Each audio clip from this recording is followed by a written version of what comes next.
revenons en studio justement, aborder à présent ce sujet. Il est un peu vieux, il date de 2021, mais toujours en cours devant nos tribunaux. C'est un cas présumé de viol pour lequel la personne indexée n'a pas reconnu finalement les faits et suffisamment pour se porter devant des laboratoires, un test ADN à la clé. Et au bout, le résultat, Mohamed Mara nous en parle maintenant. Avec vous, mon cher Mara. Oui, Zachary, vous vous souvenez sûrement de cette affaire qui avait défrayé la chronique chez nous courant 2021 du côté du quartier Yimbaya. Tout près de nous. Tout près de nous. Donc ce monsieur présenté à l'époque par beaucoup de gens comme jeune parce que nous ne le connaissons pas. Mais en réalité c'est un adulte parce qu'il est né en 1979 et donc 44 ans. Avait imam de son état, avait été accusé par une famille résidant dans le même quartier, donc Yimbaya. Il avait été accusé de viol sur mineur, sur une jeune fille âgée de 14 ans à l'époque des faits. Alors, l'affaire avait fait grand bruit, vous vous souvenez, il avait même bénéficié... Je crois qu'on en a parlé, c'était avec Moussa Moïse à l'époque ici. Justement, il avait même bénéficié d'une forte mobilisation de jeunes qui le défendaient à l'époque. Et puis, l'affaire, finalement, des enquêtes ont été menées. Les enquêtes ont été menées autour de cette histoire, qui est quand même grave, parce que imaginez que la famille biologique donc de la petite, d'après ce qu'on apprend,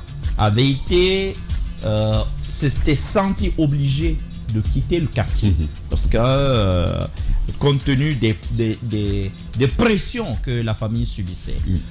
Alors de quoi il s'agissait en réalité? Cette fille avait été confiée par les soins donc de sa famille à l'imam comme d'autres enfants du quartier pour apprendre les versets du Coran.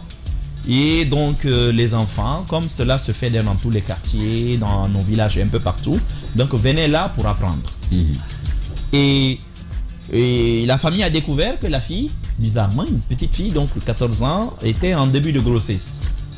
Donc, et on met la pression, on lui fait parler, on lui pose des questions et l'enfant donc finit par avouer effectivement que c'était une grossesse. Elle était, comment on appelle ça, qu'elle avait une liaison ou en tout cas qu'elle avait été touchée plusieurs fois par un adulte. Mais vous vous souvenez que c'est difficile, on n'aimerait pas être à la place des parents parce que c'est quand même quelqu'un qui est un conducteur spirituel et justement eu égard justement à son profil, à son statut dans le quartier, c'est très difficile à ébruiter ce type d'affaires. Sauf que le monsieur n'avait pas du tout voulu reconnaître les faits. Donc ça n'est suivi énormément d'échanges houleux et donc la famille avait fini, surtout la mère de famille avait fini par saisir tout simplement les autorités. Donc le monsieur avait été arrêté, auditionné et il a été placé sous mandat de dépôt. Donc il est à la maison centrale. Mais je me souviens que j'ai entendu pas mal de gens, même sur les antennes à l'époque, qui remettaient en cause cette histoire-là. Et la petite avait quand même fait des révélations assez précises et choquantes. Elle avait par exemple décrit auprès des enquêteurs des tatouages que porterait le monsieur, l'imam, sur son corps. Moi, j'avoue que c'est la partie qui m'avait le plus intrigué. Mais après, en fouillant, j'ai découvert que ce n'était pas impossible. Il avait appartenu dans sa jeunesse à un groupe de rap du côté du Koloma. Donc, il a eu une jeunesse mouvementée comme la plupart d'entre nous. Mais c'est quelqu'un qui s'était ressaisi et qui avait rejoint d'ailleurs son papa, justement, qui était le vrai imam. Et donc, qui avait changé, dit-on. Mais il faut reconnaître que malheureusement les instincts restent ce qu'ils sont. La petite donc qui fréquente avec les autres enfants, d'après ses explications, c'est dans le vestiaire où donc les imams se reposent et changent de vêtements que malheureusement ces actes-là se sont passés à 3 reprises. À 3 reprises et une 4e fois dans une boutique dont disposerait le monsieur. Au début, on nous avait dit pharmacie, mais on a vérifié, il n'est pas pharmacien. Il vend des médicaments comme ça, et même traditionnels. Donc, je ne sais pas si on peut appeler ça de la pharmacopée, mais c'est tout comme. Et donc, il y a eu au moins, au dire de la petite, au moins 4 actes consommés entre les deux. Et puis, la grossesse qui en a résulté. Et à la barre, parce que jusqu'à la barre, il a continué à nier les faits. Oui. Pendant le procès, il a nié du côté du tribunal de première instance de Mafanko. Et patatras, c'est lui qui va finalement demander au juge de procéder à des tests ADN lui-même. C'est que la partie... Lui qui est le mis en cause, hein, il va demander... parce que tout le monde a besoin quand même de savoir qu'est-ce qui s'est passé. D'accord. Donc de l'autre côté aussi, la famille, comment on appelle ça, la partie civile aussi a accepté justement cela, et nous pouvons, par la grâce de Dieu, appeler peut-être l'avocat là-dessus. Et patatras, donc... on va vous montrer tout à l'heure les résultats. J'ai pu mettre la main sur les résultats. Et ce matin, nous avons appelé l'avocat pour voir s'il pouvait accepter de témoigner chez nous. Heureusement qu'il l'a accepté. Je crois qu'il a reçu l'autorisation du bâtonnat pour cela. D'accord. Mais les documents que nous avons reçus sont formels. Les prélèvements ont été effectués en Guinée par une clinique, notamment guinéo-allemand, avec un médecin légiste que nous connaissons, justement. Du docteur Thiamo Sadou. Les prélèvements ont été effectués sur le bébé et sur le père probable, parce que c'est comme cela dans leur jargon qu'ils le disent. Prélèvement salivaire par ailleurs. Hein. Justement, ils ont dit PCR. Oui, mais vous savez, peu importe, même un cheveu, c'est suffisant. Et ces échantillons ont été envoyés en Allemagne. Les tests ont été faits. Alors, le document, nous l'avons reçu en allemand, mais la clinique du côté de Conakry a pris soin de le faire traduire également en français. Mais ce qu'on voit est sans détour. On nous dit que la probabilité qu'il soit le père de cet enfant est supérieure à 99,9999. D'accord, supérieur à cela. Alors, je ne sais pas par quelle opération spéciale, spirituelle, il a opéré pour ne pas toucher cette fille et qu'elle porte son enfant. En tout cas, l'enfant est là. C'est son enfant. C'est ce que la science dit. Oui, finalement, il va y avoir il va y avoir une sorte de cumul maintenant d'accusations. Vous refusez un enfant. Un cumul de charges, quoi. Le géniteur. Vous refusez la grossesse dont vous êtes l'auteur. Vous engrossez une mineure de 14 ans. Personnellement, je n'ai pas les mots pour décrire cela, mais j'apprends que, je ne sais pas si l'avocat est déjà en ligne, mais j'apprends que demain, le procès doit continuer du côté du tribunal de première instance de Mafanko. Très bien. Maître Lazare Bilimou est en ligne, avocat donc de cette victime-là. Bonjour maître. Les grandes gueules. Bonjour monsieur. Très bien. Nous sommes heureux de vous avoir au bout de fil. Avant les questions qui suivront, ce serait peut-être bien de refaire cette histoire-là pour nos auditeurs qui l'ont peut-être déjà oubliée. De quoi parle-t-on? Le dossier concerne quoi spécifiquement et qui? Bon, merci pour cette opportunité, au fait, à ma modeste personne, pour pouvoir m'exprimer sur cette affaire de viol. Bon, vous vous souvenez avec moi qu'au lendemain du 8 novembre 2021, nous avons tous appris à travers les médias qu'une dame saisissait l'OPROGEM, la direction de l'Office de protection des gens et mœurs du pays, contre un certain Elhadj Amadou Bari.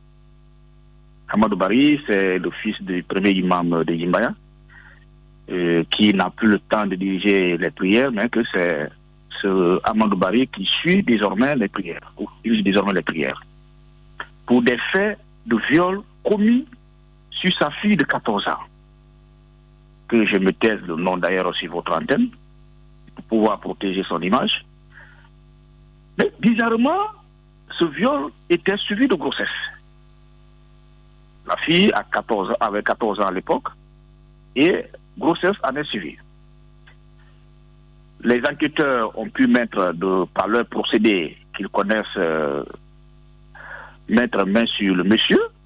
Il a été auditionné et déféré devant le parquet de Mafango. Le parquet a opté pour une information judiciaire et a saisi un cabinet d'instruction. Le cabinet d'instruction, après enquête, audition et confrontation, a rendu l'ordonnance numéro 227 du 2 juin 2022, renvoyant le monsieur devant le tribunal criminel pour des faits de viol suivi de grossesse. Ce qui est bizarre, ce viol, au-delà, parce qu'on n'est plus d'ailleurs à la phase d'instruction, on est à la phase de jugement, s'est commis 3 fois dans l'enceinte de la mosquée. Et la 4e fois, comme on rappelait d'ailleurs M. Mara, c'était dans la boutique de monsieur qui est à Koza. Maintenant, l'audience a eu lieu, l'audience publique, bien entendu, a eu lieu, et après des auditions, le tribunal a ordonné le test ADN. Parce que jusque-là, le monsieur ne reconnaissait pas les faits. Et le test ADN a eu lieu. Les résultats sont ceux qui sont aujourd'hui. Parce que le mercredi dernier, on nous a présenté les résultats qui démontrent à 99,9999% que le père probable de l'enfant qui est né de ce fruit de viol, de ce viol, je voudrais dire, cet enfant qui est né de ce viol, est le fils probable du monsieur Barry.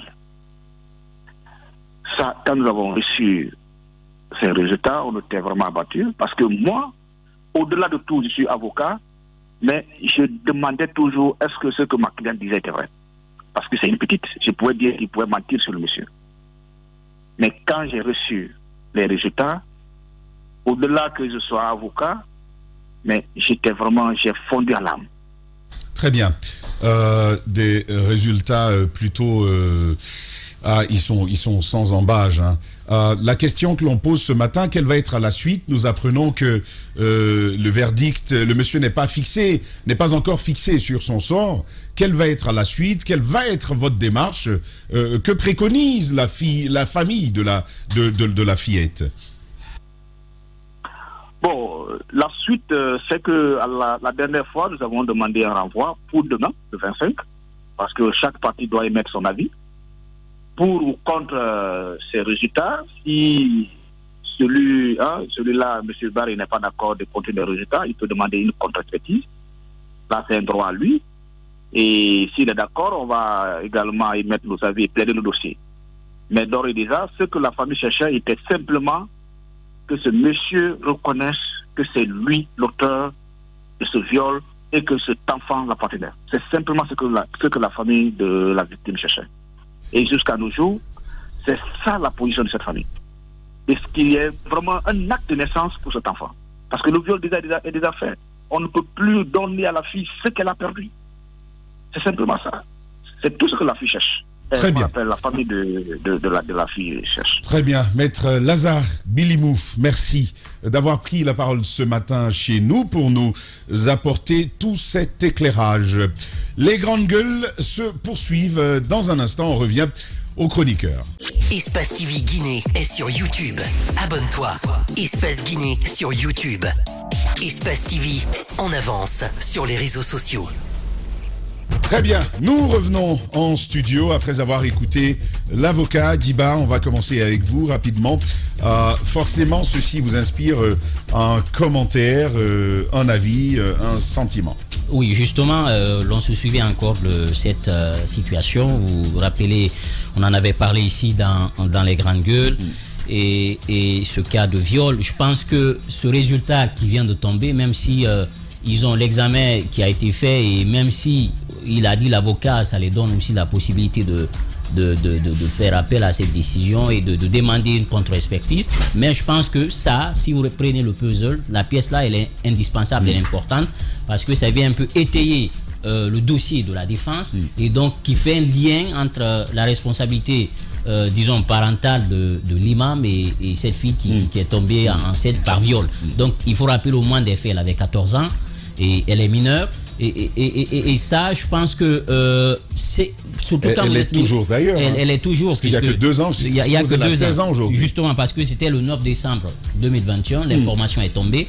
Et aujourd'hui, c'est vrai, beaucoup d'à couru sous le pont, mais jusque-là, elle est dans cette fourchette-là. Parce que les mineurs, viol sur les mineurs, c'est quelque chose d'extrêmement grave. Parce que même si la personne a donné son accord, c'est toujours considéré comme un acte criminel. Parce qu'on vous dit, vous avez certainement utilisé un peu sa naïveté pour abuser d'elle. Surtout, en tout cas, un guide religieux qui, quand même, s'est illustré dans une telle situation. Même si, pour l'instant, il continue de bénéficier de la présomption d'innocence, justement, l'enfant n'a pas de consentement à donner. Donc, c'est ce qui aggrave aussi les choses. Aujourd'hui, ce qu'il faut dire, c'est que moi, c'est au-delà du viol, Tamba.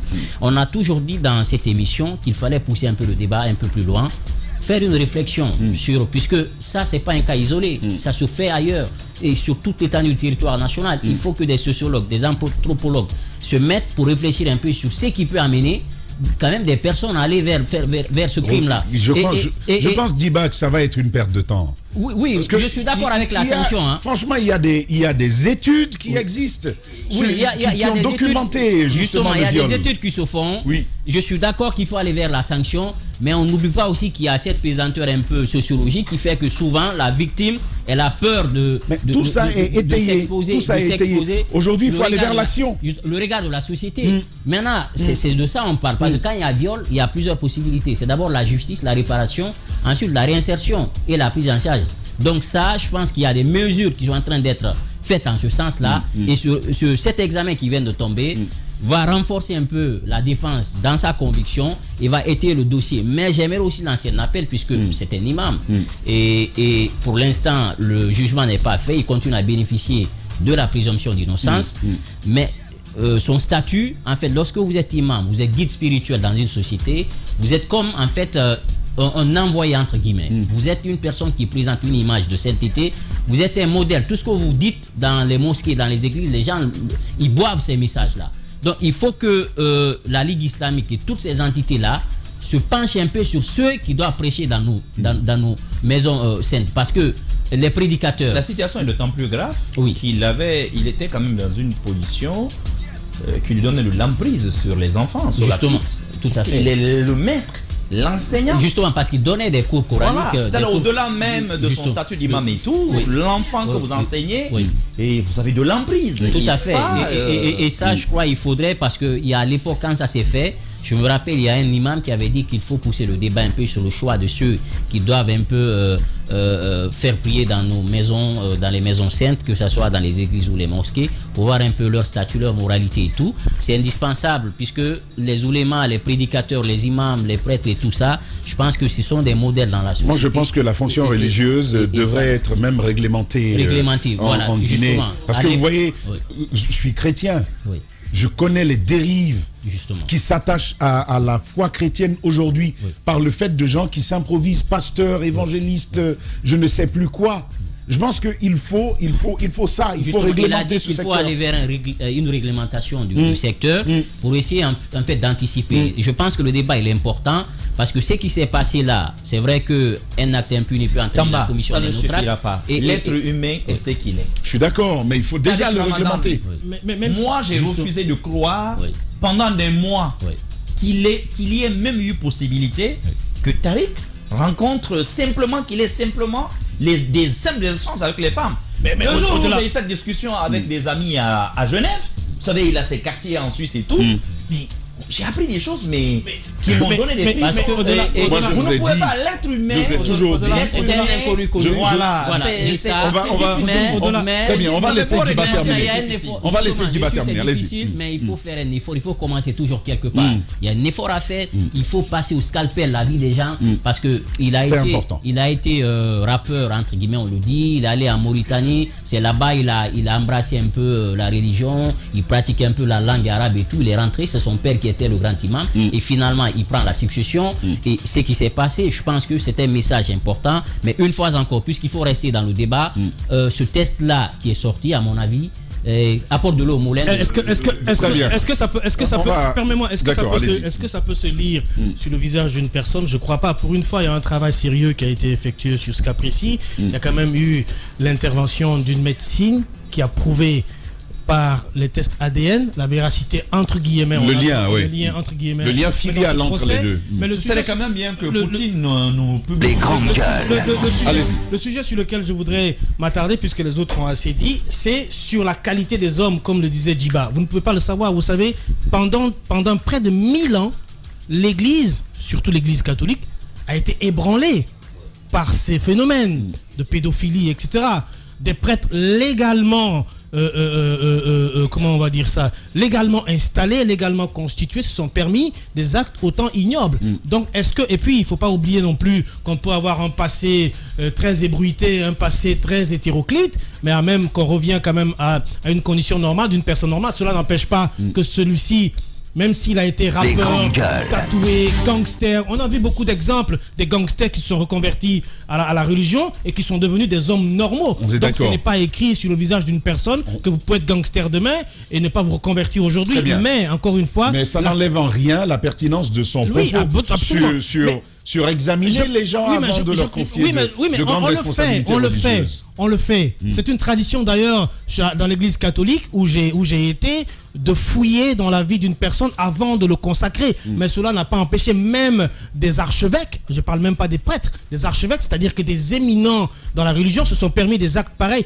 Donc encore une fois, moi je veux dire, il faut tout simplement peut-être faire le travail comme le dit Djiba, mais il faut repenser aussi la stratégie qui a été mise en place pour détecter des personnes qui possiblement peuvent être des personnes à velléité de ce genre. Djadia, un autre domaine qui vient rallonger la liste de sujets que tu as traités. Bah écoutez, moi je me rappelle de cette histoire, des gens sont même venus me voir en famille pour essayer de voir ce que je pouvais faire. Je dis non, mais à partir du moment où le dossier est à la justice, si moi d'ailleurs le dossier n'était pas en justice, je suis au courant de ce genre de situation, je le porte à la justice pour qu'on sache c'est quoi la vérité. C'est pas moi la justice. Je ne peux rien faire en pareille circonstance. Ce que je peux faire quand il y a des situations comme ça, peut-être, en plus de l'activisme des droits de l'homme, c'est d'enquêter en tant que journaliste, savoir en profondeur qu'est-ce qui s'est réellement déroulé. Parce qu'à l'époque, on mettait en avant une histoire de conflit d'imama. On pensait qu'on voulait plutôt ternir l'image du jeune parce que son père était l'imam et le grand imam, le premier imam, et qu'il devait prendre la succession. On a voulu donc ternir son image pour ne pas qu'il prenne la relève. Alors moi je voudrais dire que si ces documents que nous avons, bien évidemment, il peut demander une contre-expertise pour avoir un deuxième test ADN qui puisse prouver ou non le contraire de ce qui a été dit. Mais ce que je voudrais dire, le dicton qui dit tel père, tel fils ne se vérifie pas le plus souvent. Parfois, vous avez des enfants qui suivent diamétralement le côté opposé du chemin qui a été emprunté par leur papa. C'est pour dire que le fait de dire qu'il faut, quand quelqu'un est imam dans une mosquée, il faudrait que son fils prenne la relève après. Je pense que ça joue quelquefois sur il faut laisser Dieu choisir. Justement, moi, c'est ce que je dis toujours. Il faut laisser Dieu choisir, mais à part ça, il faut faire une enquête de moralité pour permettre aux gens, aux bonnes personnes d'être là. Parce que vous vous souvenez vous parlez d'un enseignant, il donne des cours aux enfants. Mais à part ça, vous vous rappelez de cet enseignant au niveau d'une école dans la commune de Matoto qui avait fait des attouchements sur 11 c'était là, je connais bien l'école, c'était l'école tout près ici, oui. Voilà, sur 11 fillettes qui ont été victimes d'attouchements, il a fallu que la dernière parle pour que les autres puissent dire moi aussi j'en ai été victime. La même chose du côté de Sigiri, l'enseignant dans une école coranique aussi, 8 fillettes. C'est pour vous dire que c'est des choses qui existent. Vous avez des gens qui portent un manteau, mais en fait c'est juste... Qui sont des prédateurs. L'habit ne fait pas le moine. Ils sont des prédateurs. L'habit ne fait vraiment pas le moine. Vous avez des gens... Un loup drapé d'agneau, quoi. Je vous dis, ça arrive à c'est arrivé à beaucoup de jeunes filles, beaucoup de fillettes, peut-être de mon âge, qui ont été victimes de ça, des gens qui ont essayé, mais qui ne se rendaient pas compte, qui ne savent pas ce que c'est que le viol. Parce que là, on parle de viol, parce que le monsieur peut avoir une emprise sur la fillette, il a réussi à l'embobiner, à se faire aimer par la fille. Mais en fait, pourquoi on parle de viol? C'est parce que l'enfant n'a pas de consentement. Et le viol, c'est avoir une relation sexuelle non consentie, une pénétration forcée, c'est ça le viol. Et vu que l'enfant est mineur, même si elle a accepté d'entretenir des relations avec lui... Ce rapport médical est bien affiché à présent sur votre écran. Même si l'enfant a accepté d'entretenir des relations avec lui, c'est que c'est une mineure, c'est une enfant. Et donc, c'est pour cela qu'on parle de viol. C'est pour vous dire que les enfants, quand vous avez une fille, vous ne pouvez pas dormir tranquille. Vous n'êtes pas à l'aise. Vous êtes partout où vous allez, vous pensez que quelque chose peut arriver, que même parce que ça arrive même dans votre maison. Pourquoi vous avez des cas d'inceste? Vous avez des cas d'inceste où c'est des pères de famille qui abusent de leurs filles. Vous avez des cas, je vous ai expliqué cette histoire où le cousin a violé sa cousine et c'est une famille respectée. Les gens ont décidé que le cousin devait épouser la cousine. On en rajoute à la douleur. On en rajoute à la douleur. Entre-temps, le papa décède, c'est ce qui a pu sauver la fille parce qu'elle craignait son père, respectait son père. Vu que mon papa n'est plus là, je ne me soumettrai plus à cela. Quelqu'un qui a abusé de moi, qui m'a ôté ma virginité sans mon consentement, je ne peux pas l'épouser. Et c'est ce qui elle s'est rebellée en quelque sorte. C'est des situations qui arrivent dans beaucoup de familles et la seule chose Les grandes gueules. pour changer la donne, c'est d'appliquer la loi dans sa plus grande rigueur en condamnant ces personnes-là, en les mettant en prison. Parce que vous avez des cas qui se font en répétition. La société est là pour mettre la pression. Quelquefois, les gens... Je vous le dis, moi ces gens qui sont venus chez moi, je ne savais pas comment ils ont connu la maison, mais le plus souvent, c'est des gens qui se renseignent, qui pensent que vous pouvez influencer.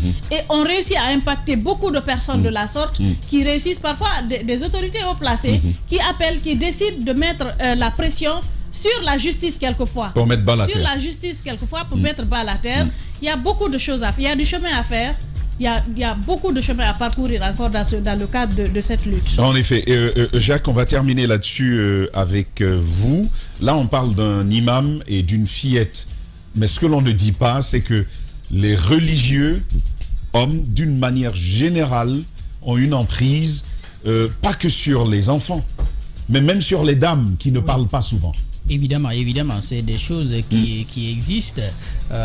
Ça existe d'ailleurs dans toutes les communautés religieuses. Parfois, ceux qui prêchent la bonne parole ne sont souvent pas bons. C'est-à-dire, il y a leur côté caché. Si vous le découvrez, vous allez peut-être vous poser la question pourquoi vous avez, pendant tout ce temps, continué à écouter ce type de personnes.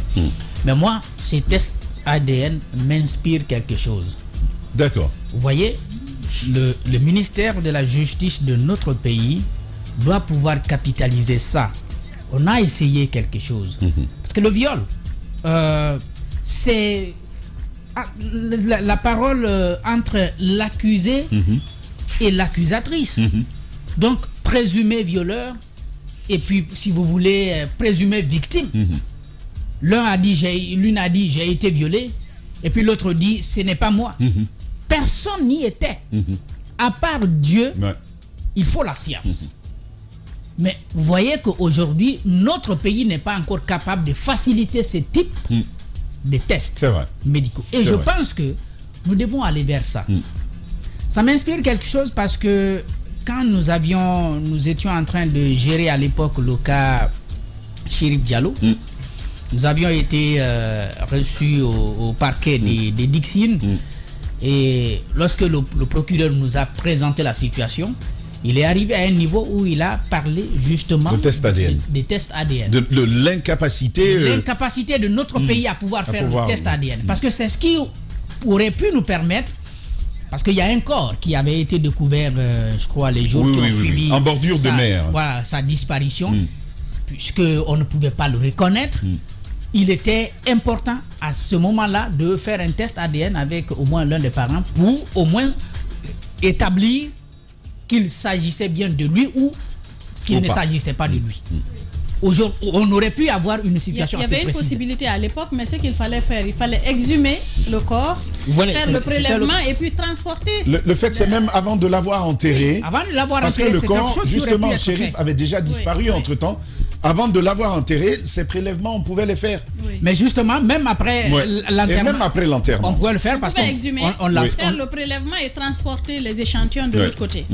Notre ministère de la Justice n'est pas encore en train de... En tout cas, je ne le vois pas en train de développer ce type de mécanisme. Si on n'a pas encore la possibilité d'avoir ce laboratoire en Guinée, peut-être qu'on ne l'a pas en Afrique, il faut le dire clairement, mais il faut avoir quand même des moyens suffisants pour aider ces jeunes filles qui disent j'ai été violée et puis le monsieur dit ce n'est pas moi. Tu parles du ministère de la Justice. évidemment. Notre ministère de la Justice. Mais c'est à lui. D'accord. Il revient. D'accord. Le ministère de la Santé. Oui, mais c'est les deux. De toute façon. Les deux combinés peut-être. Les deux combinés peut-être parlons du ministère de la Santé. Ça peut. Il y a de vraies préoccupations. C'est important pour le ministère de la Justice parce que ce soit les. Dans un ministère, croyez-moi, ou dans des prisons, tu entres bien voyant, tu sors aveugle parce qu'il n'y a pas eu de lumière. On met des filles avec des hommes, des mineurs avec des adultes. Oui, mais ça, c'est vous naissez dedans, vous grandissez dedans. Mais Tamba. Justement, vous passez 12 ans pour avoir volé une chèvre. Je parle de ce qu'il nous faut. Je parle de ce qu'il nous faut. Je pense qu'en matière de viol, la plus grande preuve, c'est ça. Ce n'est pas la fille a dit et puis le monsieur a nié. Non, je crois que si on a ça, la chose la plus élémentaire, la médecine légale. La médecine légale, elle est à Conakry ici. Imaginez combien de filles se font violer à l'intérieur du pays. Vous en faites quoi? Le temps d'arriver ici, les traces sont perdues. Il a formé des gens, mais il n'y a pas d'antenne de médecine légale type à l'intérieur du pays. Non, mais écoutez, la médecine légale, c'est de dire il y a eu attouchement. Mais ce qui peut prouver que ce qui est à l'intérieur appartient à telle personne, c'est ça. Mais on a bien besoin de médecine légale. Oui, évidemment, mais nous en avons. Alors, nous en avons, mais ça nous dit qu'il y a eu attouchement, tout simplement. Oui, mais ça ne désigne pas l'auteur. Mais ça ne désigne pas l'auteur. Ce qui peut désigner l'auteur, c'est ça. Et il faut développer ça. Le test ADN. Je suis d'accord. Quand le monsieur qui est en prison là-bas, pour avoir passé 12 ans, qui a passé 12 ans en prison pour avoir volé une chèvre, va sortir, vous allez me parler de test ADN. On va marquer cette pause. On va pas marquer. Dadia, rapidement, s'il te plaît. Ce dont il parle, c'est à supposer qu'il y ait grossesse. Ou à supposer que le viol se passe sur le champ sans qu'il y ait des prélèvements rapidement. Sans que la fille ne fasse sa toilette intime, qu'on prélève le sperme, par exemple, pour aller faire. Ou même du sang, quelque chose en tout cas. Ou du sang, quelque chose de lésion pour examiner. Mais s'il n'y a pas de grossesse et que plusieurs jours après, on vient dire ça devient plus compliqué. Très, très, très compliqué. Obligé de marquer la pause, Mohamed Mara, obligé de marquer la pause. Aïe, voilà donc on se retrouve dans seulement 11 minutes maintenant et on va vers le dernier virage. On va parler de banque, on parle de plusieurs millions de dollars et puis on aura le ministre Alpha Boubacar Barry justement sur les Olympiades des métiers. Une très très belle trouvaille pour les hommes de métier en Guinée. Restez avec nous, on se retrouve dans 11 minutes.